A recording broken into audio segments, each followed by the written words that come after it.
And there are so many variables that can construct an educational outcome.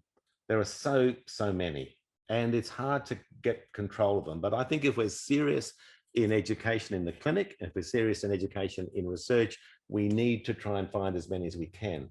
So the best way to do that, and this comes from educational psychology, is to categorize them. So the variables that will drive an outcome could be features of the deliverer.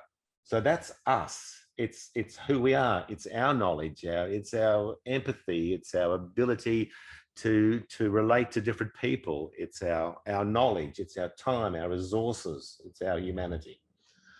There's features of the learner. Back in the old day, people thought that the learner held most of the variables in an educational outcome, but I believe that we hold as many variables as the learner. So that could be all sorts of things like education, previous experience, previous clinicians they've seen, what they get on the internet, and unfortunately, it also postcode. It does cross the fault lines of society too. For example, people out in the country do have more chronic pain than those in the city.